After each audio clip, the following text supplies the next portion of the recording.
Ooh, what's good, y'all? Welcome back. Welcome back. First and first, shout out to Aiden Millwall with the video. All credit goes to him. So we are going to be learning about Alberto Ascari 1955 Monaco crash.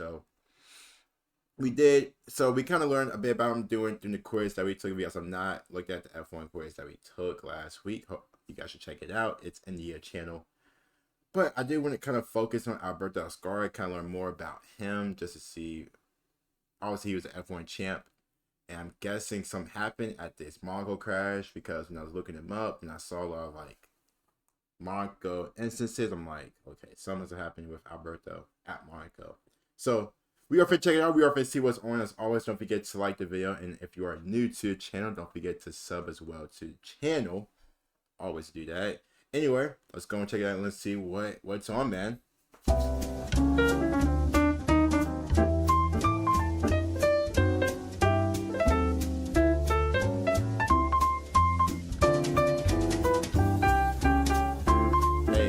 This that jam you listen to when you're sitting back. It's cold as hell outside. You got some hot cocoa, the fire warming, watching some movie.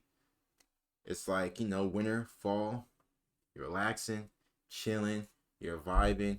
Ooh, just the best. Absolute best, man. Stop playing. This weekend will be the weekend where 2 of the 3 parts of Motorsport's Triple Crown, at least for cars, will be run on the same day. Monaco around lunchtime and Indianapolis in the evening. Obviously adjust that accordingly depending on where you live. And while Indianapolis will be the one I'm more interested in because of the speeds, the close combat, I mean, I referred to it as a 220 mile an hour dogfight the other day, and the fact you never know who will win, Monaco, while the racing leaves a lot to be desired, does have its interesting legends and stories attached to it.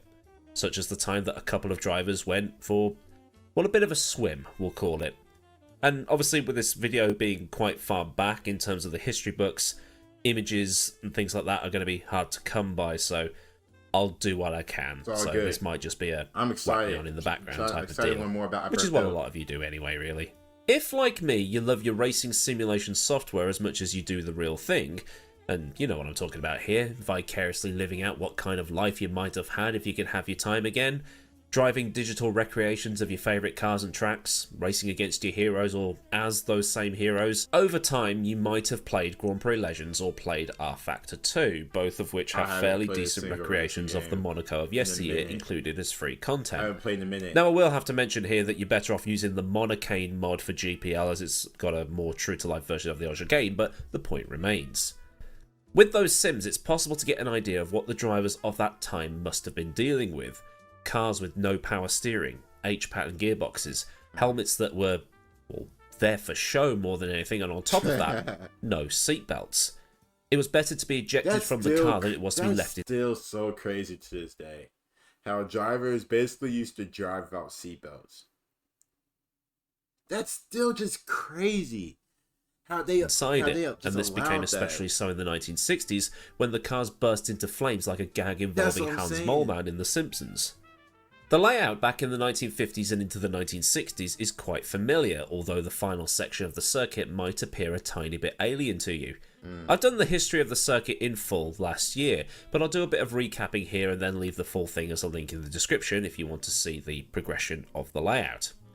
The final section lacks the swimming pool complex, as well as the Rascasse and the final corner called Anthony Knows. The chicane at the same time is a simple left-right flick that in those cars must have been quite the thrill, if not a tad scary. Looking at the approach to said chicane, it doesn't look that different to how it is now. Speeds would be lower as the previous kink through the tunnel couldn't be taken at the same level of speed as it can today, but that plunge down a hill is still there.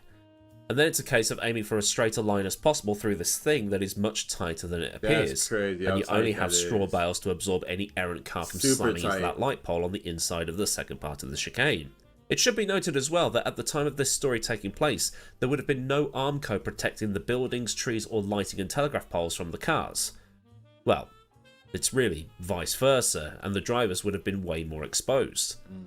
In 1936, this chicane was the scene of a multi-car pileup when Louis Chiron, Giuseppe Farina and others lost it in torrentially wet conditions, and, well, it all went a bit suboptimal. In the image, though, you can see concrete blocks on the exit of the chicane, but if you hit one of those, chances are you'd flip over them. That's what I'm saying. And this is 20 years before this story, so To be fair, things would have changed in that time. On the outside of the corner in 1955, more straw bales and nothing stopping you from ending up in the water, which is what happened during the 1955 edition of the Monaco Grand Prix. Back in those days, Monaco was the second round of the season, and like it is today, held in the latter part of May. So 1955 Formula 1 season. I forgot about Moss. So we have Argentina, which you don't really have anymore. Monaco, Indy 500, we do have Spa, the Dutch Grand Prix, the UK, and Italy, Monza. And you see, they kind of have like, actually, because I guess it was smaller races, the gap was bigger because from Argentina to Monaco, January, February, March, April, May, like a 4 or 5 month gap. And then obviously Monaco and Indy 500 was like 8 days break. Then May, June. So it's weird from Argentina to Monaco, such a big ass gap, but compared to everybody else, it's not as big as a gap. It's kind of around the same time as the Indy 500, which at this point in time was an actual round of the Formula 1 World Championship. Like, I can kind of using guess the why same layout like as shown in footage and screenshots earlier, this round of the championship would be a whopping 100 laps, which would have seen a total race distance of 195.5 miles or 314.5 kilometers, which doesn't seem too bad really, given that today the race is 78 laps for 161 miles or 260 kilometers. I couldn't see You've only lost the laps at Monaco. I couldn't. 34 miles or so. I couldn't do that. So like most other races of the time, it was a test of skill, bravery and car. Gearboxes would get hammered, drivers would get tired, 1 lapse in concentration would mean the end of your race, and on top of this, it was in a beautiful part of the world with all the boats and rich people and the residents all standing on their balconies to watch. I wonder what it is that attracts people to this tax haven. Anyway, pole position was secured by Fangio with a time of 141.1. Alberto Ascari would be second with a 141.1. And as it so happens, Sterling Moss was third with a 141.2. Which must have been the closest qualifying in history until the qualifying session held for the 1997 European Grand Prix, when Villeneuve, Schumacher and Frentzen all set the same time, with Damon Hill potentially being close had he not been held up on his final timed lap. Other drivers on this grid that you might have heard of or seen in other series include Maurice Trintignant, Mike Hawthorne, Giuseppe Farina, the first ever F1 World Champion, Harry Schell and Louis Chiron, as in Bugatti Chiron. While the car on pole was... How old was he? 55 years old? My God, just retire. Just... Let's just... Dude. Golly, 55 years old is crazy. But it's impressive because he's still racing pretty good. I mean, he qualified 19th. I mean, it's not really great. But, hey, I was still racing at age 55 is still pretty impressive, though. At that time, man, I'll be like, my guy, hey, let's just call it wraps. Let's just call it wraps, man. You know, let's get you home. Chiron, relaxing. As in Bugatti Chiron. Let's pass on to somebody younger. While the car on pole was a Mercedes, the grid was mostly Italian, with only 7 of the 20 cars that started not being from Italy, mostly Ferraris, Lancias and Maseratis, with Hawthorne starting in a lone Vanwall. The track had bitten back in practice. The young German Hans Hermann was involved in a smash at the chicane that resulted in injuries that sidelined him for the rest of the season. And within the first few laps, both Fangio and his teammate Andre Simon were out with mechanical issues. On lap 80, Moss in the third Mercedes would also go into retirement, as the complicated valve system in the car gave out, and this put Ascari into the lead. But Ascari never finished that lap. As Ascari came up to the chicane, he made a mistake.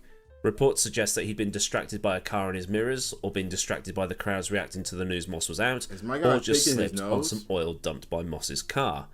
I can't find the exact path taken by Ascari in this instance, so it's going to have to be a massive guess. But the TLDR is he ended up crashing through the straw bales on the exit of the chicane and ended up in the water.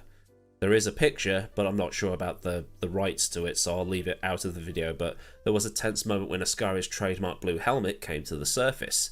And then a couple of seconds later, a very wet Italian appeared nursing a broken nose. I'm going to have to guess that Ascari must have hit one of the apex straw bales, either on the first part or the second part of the chicane, and that sent the car off to the left and into the Mediterranean. There were some barrel-sized cast iron ornaments cemented into the pavement on the outside of that chicane, and Ascari apparently missed one of these by just 30 centimetres. 12 inches. That's pretty good. Ending up in the water was probably the best thing that could have happened to him in this situation. I was going to say that. Trintignant would go on to win the race, becoming the first Frenchman to win a Formula 1 Grand Prix. And this race would also prove to be the last ever Formula 1 Grand Prix that Ascari would race in. Because just 4 days later, on the 26th of May, Ascari would be killed when the Ferrari he was testing crashed at what is now the Ascari chicane at Monza. Now, Alberto was a very superstitious man, and on the day he crashed at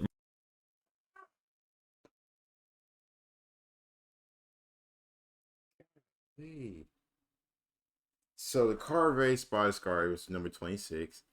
The car raced by his dad when killed was 20. He was 26. His death of harbor at point of crash is 26 feet. His day of death is May 26, 1955. And he qualified third at Monaco in between cars 2 and 6. That's strange. And that's crazy. That's strange and crazy. So anything with 2 and 6. Really 26 he was. That's crazy. Monaco, he was carrying the number 26. The number that his father Alberto was racing with when he was killed in the 1925 French Grand Prix. The depth of the water at the harbour that he was fished out of? 26 feet. The day he died? The 26th of May. Yeah. He qualified second on the grid between Fangio and Moss. That's crazy too. Their numbers? 2 and 6. Yeah, that's wild. The death of Ascari also spelled the end of Lancia in Formula 1. 3 days after Ascari's funeral, Lancia, who were in money trouble at the time, pulled out. A few weeks after that, Mercedes was pulling out of motorsport with the exception of Formula 1 due to the 1955 Le Mans disaster. After the Formula 1 season ended, Mercedes would be done until 2010. But Ascari wasn't the only driver to end up in the water. 10 years later, during the 1965 Monaco Grand Prix, the Australian driver Paul Hawkins, who was driving a customer Lotus, had pretty much the exact same accident as Ascari, crashing on lap 79 of the 100 laps. Wow. If he'd crashed on lap 80, that would have been, well, it would have just been really, really creepy.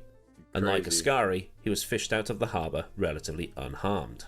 Ooh. But what is creepy is that Hawkins, who took a dip in the Monaco harbour just like Ascari, also died on the 26th of May.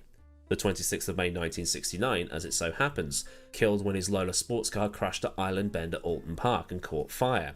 So May 26th is just crazy. That's what I'm going to say. May 26th is just crazy. It's just a crazy ass day. I wonder if something has happened to me on the year 26. Today's date? It's the 26th of May. I swear this is not deliberate. Yeah, that's crazy. Today, the Monaco chicane is a lot safer. It's also a lot slower.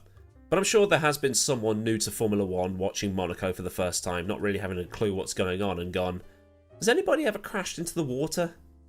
Well, hopefully this video has answered that question. Yeah. So then, a look at the time two drivers ended up being fished out of the Monaco harbour during a Grand Prix. If this has been new to you and you've learned something new here today, then do like the video so I know I've done a good job. And if you're not subscribed, get subscribed and get that bell on too, so you never miss out on anything I do around here. Massive thanks to the patrons of Patreon for the continued support. That's crazy. That's interesting because, like, it seemed like Ascari was a really, really good driver. Obviously, he had a chance to win that race.